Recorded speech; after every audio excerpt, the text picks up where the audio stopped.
I watched my boss. I didn't scream. I decided to delete him. He thought he won, but I controlled every single server he touched. My wife and my supervisor, a guy I will call the Audacity King, thought they were being slick. They had no idea they were messing with a high-level cloud architect with God-tier admin access. Bro! I am telling you, this is the kind of betrayal that I was the guy who kept the company's entire digital infrastructure from collapsing, and this absolute clown, a senior executive who probably could not reset his own password without my help. I first got suspicious when my wife started acting like she was in a top-secret spy movie, hiding her phone. But here's the thing about being an IT mastermind. I did not need to hire a private investigator when I could just look at the synced cloud logs.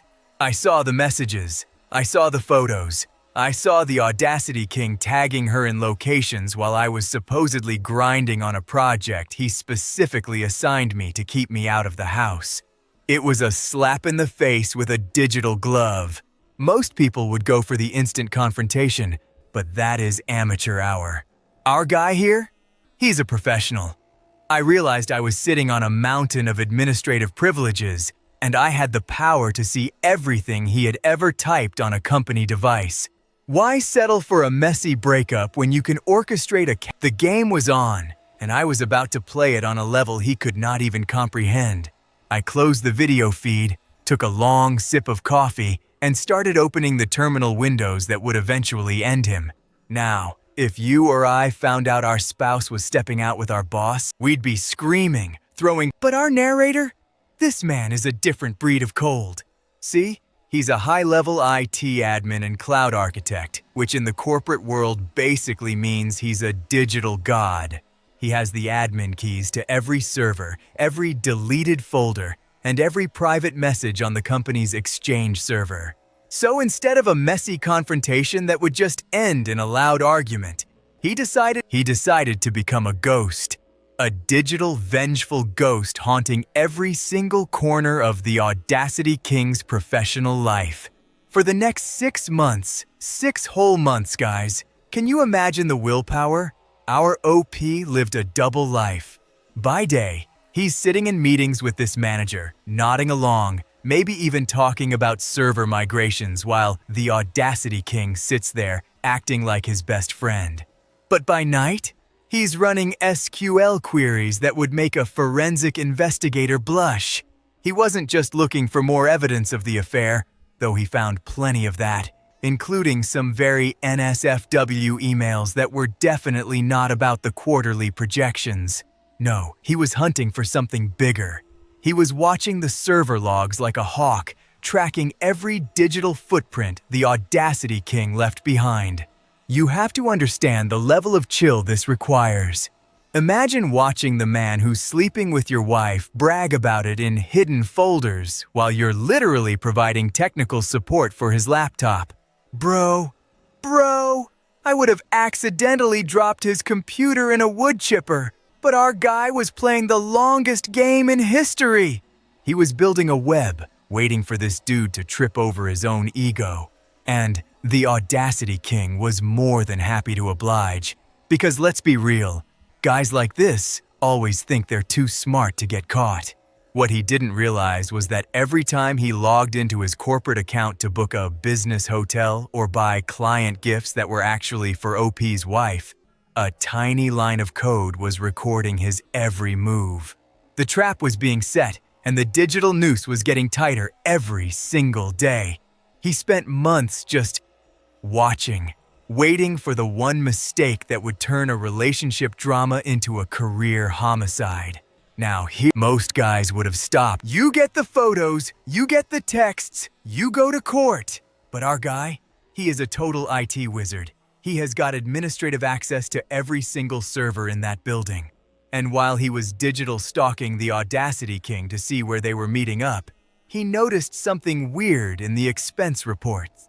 He started running some deep SQL queries, stuff that would make a normal person's brain melt, and he found a trail of breadcrumbs that did not lead to a bedroom, but to a massive corporate crime scene. See? The Audacity King was not just a homewrecker. He was a total cheapskate. Instead of paying for their secret little romantic getaways with his own high six-figure salary, this man was actually charging the five-star hotels, the five-course dinners, and the expensive gifts. Bro, I am not making this up. He was literally making the company subsidize his affair with his own employee's wife. It is the definition of reckless. Our narrator is scrolling through server logs and exchange emails at 3 in the morning, and he realizes he is looking at over $50,000 in straight-up embezzlement. $50,000. At this point, our hero was thinking, "You really thought you could steal from the people paying your salary while you were stealing my life?" He could not believe the sheer level of entitlement. It was not just one mistake. It was a systematic, multi-year heist. The Audacity King had buried the digital receipts deep in subfolders of subfolders, thinking no one would ever look. But he forgot one thing. You never ever mess with the guy who owns the keys to the digital kingdom. Our hero was not just looking at a divorce case anymore. He was looking at a corporate felony. He spent the next several weeks meticulously building a god-tier dossier, matching every single business trip on the company dime to a specific date where his wife was supposedly visiting her sister. The overlap was 100%. The Audacity King had basically handed him the loaded gun, the bullets, and a map to the target. And let me tell you, when our guy finally decided to pull the trigger, he was not planning on missing. This was about to go from a domestic dispute to a total professional annihilation. So get this, our guy didn't just wake up one day and decide to have a standard emotional meltdown. He's a high-level cloud architect. He doesn't do feelings. He does systems and logic gates. He spent those 6 months building what I'm calling, it wasn't just a folder, it was a digital execution warrant. We are talking professional-grade documentation, SQL server logs that traced every single cent of that $50,000 embezzlement trail and recovered deleted emails from the company's own internal exchange server. He had receipts for the hotel rooms, the fancy dinners, and even the expensive gifts the Audacity King bought for our narrator's wife using the company's dime. This guy was literally using his corporate budget to pay for a life he stole from the man who worked directly under him. Bro, the level of disrespect is actually off the charts. Any normal person would have thrown a punch, but our guy was planning a total system failure. But here is where the nuclear part of the revenge actually kicks in. Our hero sat down at his computer with 3 different browser tabs open, his heart probably thumping, but his finger hovering over the mouse like a high-stakes poker player about to go all in. He had organized the triple threat execution, and he was timing it down to the literal second. The first strike was the personal kill shot. He hit send on a massive file directed straight to the Audacity King's wife. He didn't even add a long, dramatic note. He just attached the synced cloud messages, the nanny cam footage from his own home, and a friendly little message that said, "I thought you'd want to see the receipts for your husband's latest business trips." Cold. Absolute 0 Kelvin levels of cold.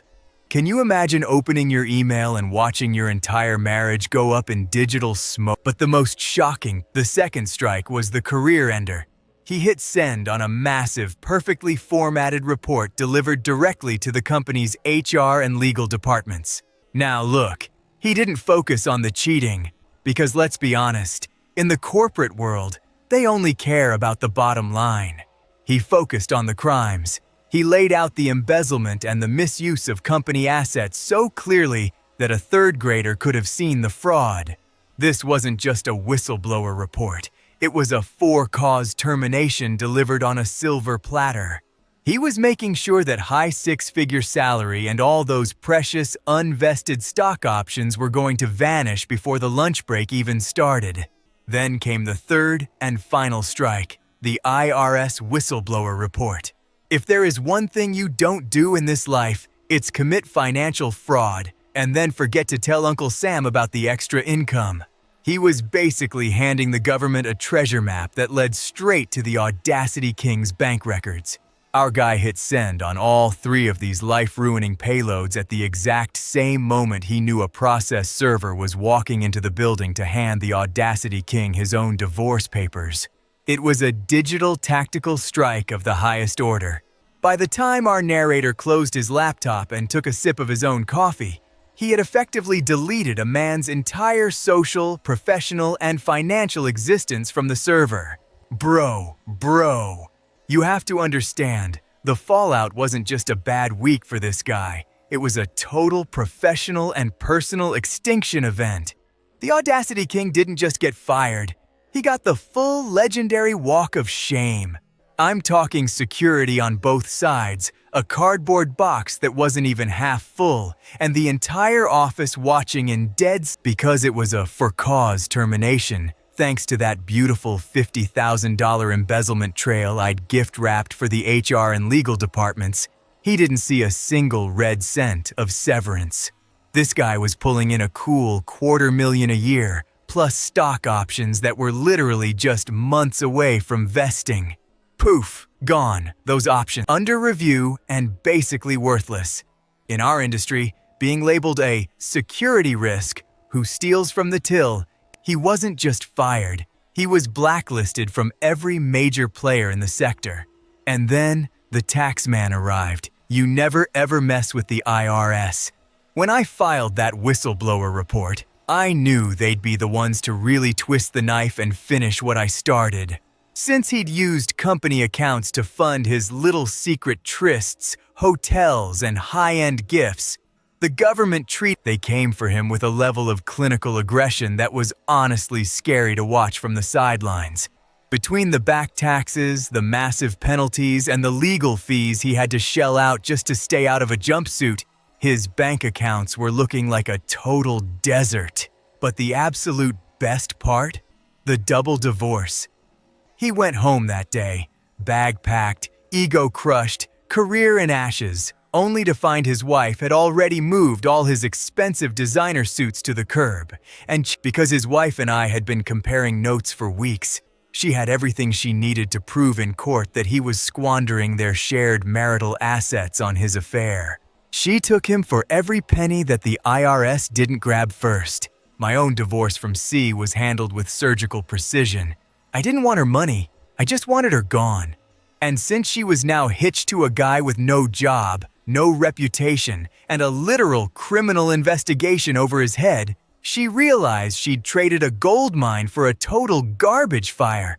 As for me, I didn't hang around to watch the smoke clear or wait for the awkward office small talk. I packed up my life, took a lead architect role 3 states away, and actually ended up with a massive pay bump. Every now and then, I'll be running a SQL query or checking server logs late at night, and I'll think about the Audacity King probably trying to explain a 2-year resume gap to a manager at a fast food joint. It's a cold, calculated kind of satisfaction, man. He tried to dismantle my life from the inside out, so I just used his own greed and my IT access to delete his entire existence. So what do you think? Did he get what was coming to him? Drop your verdict in the comments. And if you want more stories like this, smash